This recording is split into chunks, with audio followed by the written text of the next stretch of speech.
Hi, hi everybody. How are you doing? And hope we're all fantastic.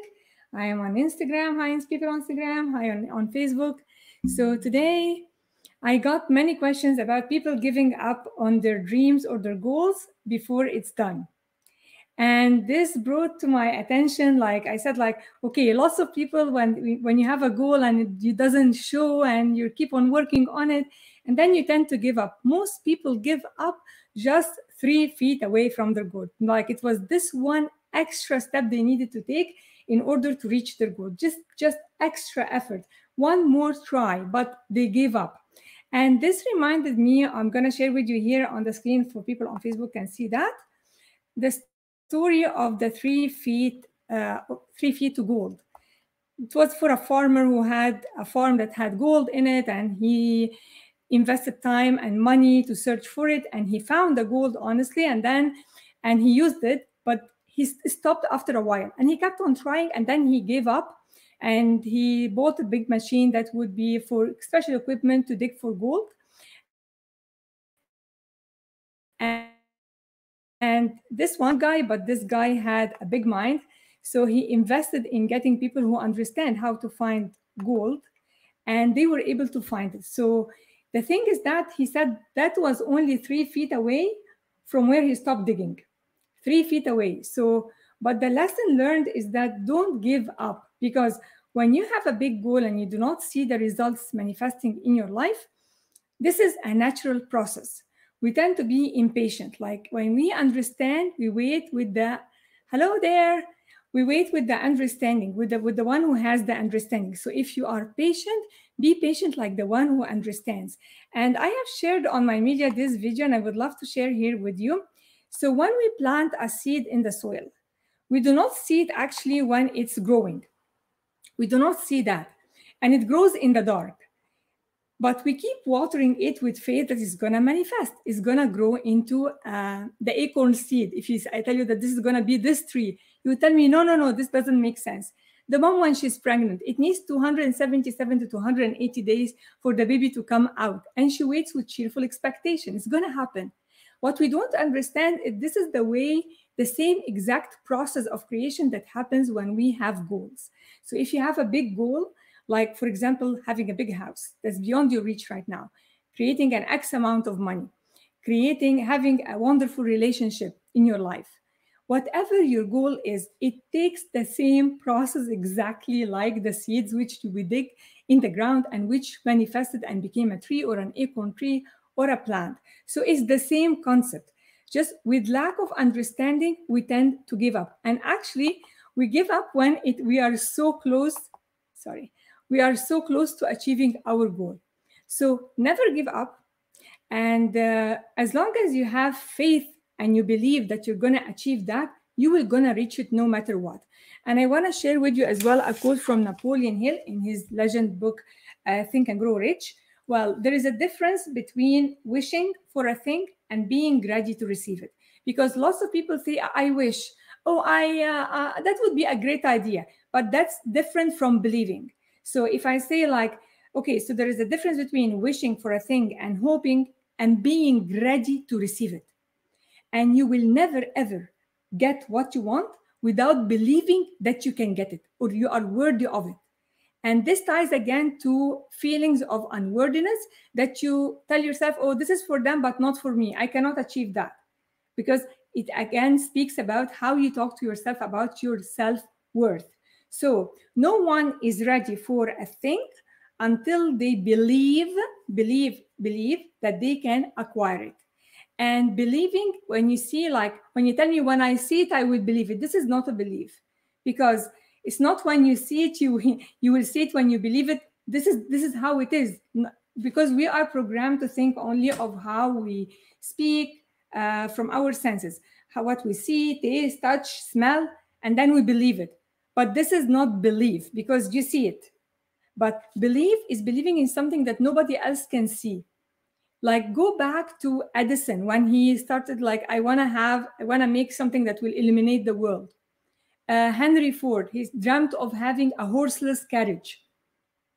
and they led the world. I mean, people who really led and had a big impact were visionaries. They had big dreams.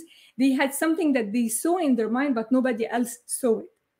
And don't give up on it. Like if you have a kid and you believe it, that he's gonna, like you see now his results are not okay, and you don't like the results you're seeing. But if you believe in this boy, or you believe in your kid, and tell them, I know you can do better. I believe in you, instead of beating himself up. This is believing, because you believe, like, I'm not worried because I know he's gonna reach it. He's doing his best. He's gonna be there. I'm not quitting on him. So the state of mind must be belief, not mere hope or wish. Open-mindedness is essential, because if you're closed-mindedness and you say like, oh, it's what I know, this is what I know, I don't want to change, fine, that's your choice. But believing requires to be open-minded, to see something invisible, to believe in the invisible, which nobody else sees except you in your mind. So open-mindedness is essential for belief.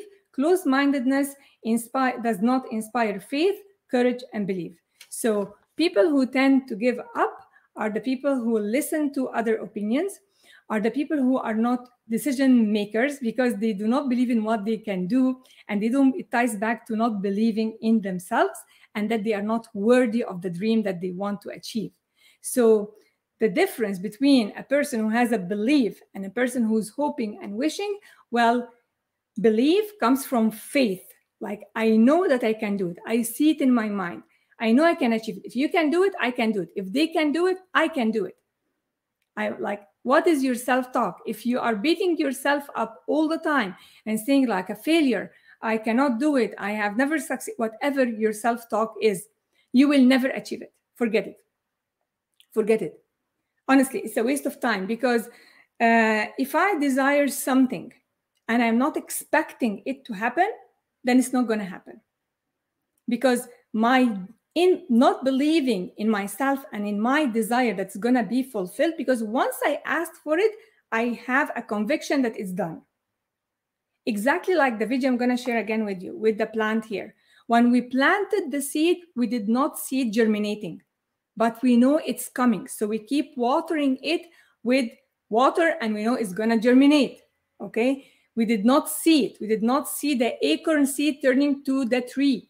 We did not see the baby in the mom's tummy, like in the embryo. We did not see it coming out, but we know it's coming. So why do you accept these ideas and you do not accept the idea that your dream or your goal or your request is on its way? Once you requested it, it's done. But again, if I don't believe I can do it, I will never do it. It's like poisoning it, because self-doubt is the poison that stops us from achieving our dreams. You start listening to this mental junk, and it takes you back to loops of negativity that doesn't make you take any step further. And I want to ask you right now, whoever is with me on Facebook or Instagram, when you, you cannot see it right now. So if you want to make something big, like the dream house or the exponential kind of job you want, or exponential kind of income you would like to achieve, all right? You don't have a solid proof that you're going to fail. You don't have a solid proof that's not going to happen. And you tell me, like, I do not have a solid proof that it's going to happen as well. Yes, but you're feeding the fear that it's not going to happen. So that's why you stop yourself from taking action. Because either way, there is a possibility here and a possibility there as well. But why do you give in the possibility that you cannot do it, that it's impossible for you? It requires a mindset shift. Because if you do not shift your mindset and your way of thinking and reframing how you see yourself first, then your big dreams are not likely to happen, because you don't have faith in them. You don't believe in them. So again, the difference between wishing and hoping and being ready to receive what you want. You won't receive it until you believe it. So as if it's done. Once a request is done. Sorry, I have some comments here on Facebook. Okay.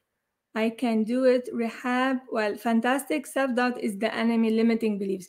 Well, thank you, Rehab, for sharing. But like when you say to yourself, I can do it, I can do it, I can do it, but Subconsciously, you're always beating yourself up and getting images, because we're creatures that think in terms of words and images, thoughts and images. So our subconscious runs our life 98%.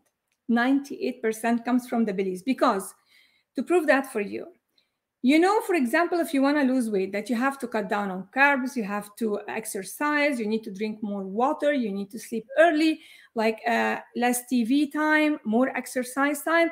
You know that consciously, but you don't take action on it. Why? Because subconsciously, you're not ready for that. You still do not believe it. You still are not emotionally involved with the idea of like, I want to have this perfect body, or like, I see myself as the perfect body. So you don't act on it. And something funny I read and I really like, it does make sense. You know why we all love cakes and ice cream? Because it's a combination of fat and sugar. And fat, there is nothing in nature which has fat and sugar with it. Like avocado is fat, and sugar, you can get it from honey, you can get it, but like they are not mixed together. The only thing which has fat and sugar in it is the breastfeeding milk.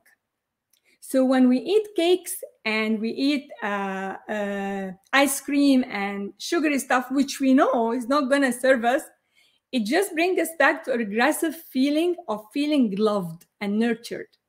Because this is when we felt really safe, we felt loved, we felt nurtured, we felt all our needs are met when we were in the experience of having this breast feeling. So it is the combination. So imagine, like, see how it is. So if you say like, I can do it, and like I can see it coming, but subconsciously inside, the images you have does not match what you're saying. So you have to come into a kind of coherence between your heart and your mind.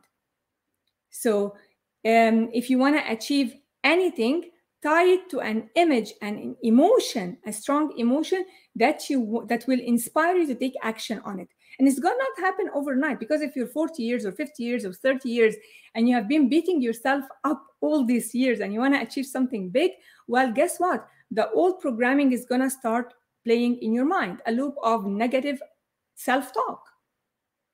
So that's why it doesn't matter what people tell you. It doesn't matter if I tell you you're the most successful person on earth, if I tell you you're the most beautiful girl on earth, if I tell you whatever. Marilyn Monroe, like, she had severe depression. She did not feel she's enough. What matters is what you tell yourself when you are alone, when you are in your car on your own, when you are going to bed, when you're looking in the mirror. If the self-talk is negative and beating yourself and the critical voice is really high, you're less likely to take action and achieve your dreams. You're less likely to do that, because the mental clutter and the mental junk, well, this is rooted actually in mental junk. I'm going to share with you as well here a passage I love from U Squared.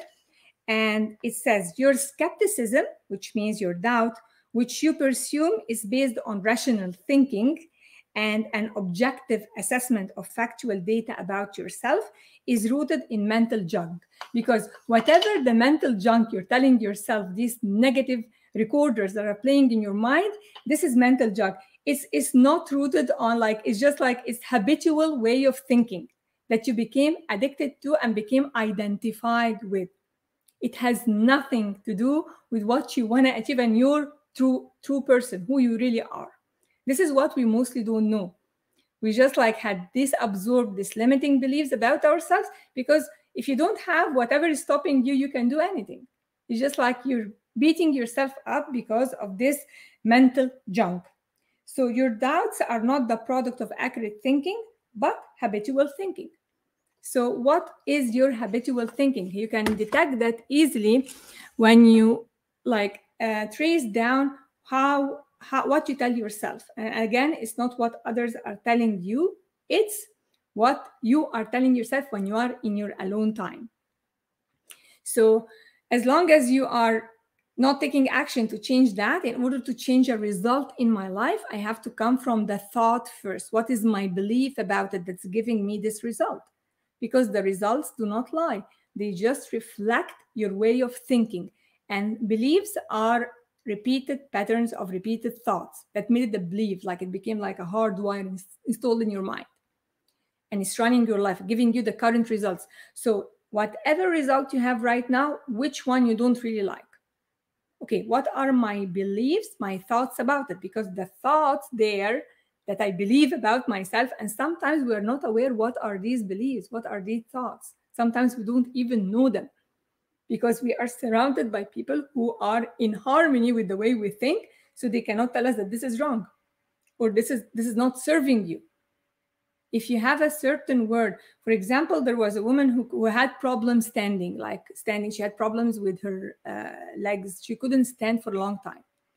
And when she started to track down what she's saying to herself, she was always saying, I cannot stand seeing the house messy. I cannot stand seeing the kids not working. I cannot stand seeing my son always on his PlayStation. I cannot stand. So the thing is that this thought that she has been repeating and repeating subconsciously manifested in her life, and she wasn't able to walk. So this is how it is if we're not aware of our language, because the results we have is and the life we have right now is a direct reflection of how we speak to ourselves and the images we hold in our mind. Okay, so if you have any questions for me, like this one I wanted to talk about, because I know people tend to give on their goals when they are it's only one more step, is this extra step, but they're not willing to take, they just give up on it. So taking this extra step is the only one that was gonna help them. Imagine if Edison gave up on, like, he tried 10,000 times to do the experiment. Like, go back to read the history and read the history of people who really impacted the world big, and see how they had this mental toughness to endure it. How did they finish strong? They did not just finish 95 and then give up on the last 5%. So I hope this answered your question and make it quite clear for you about having wishing and hoping versus believing. Okay, thank you for watching. Love you all and wish you a wonderful rest of the day.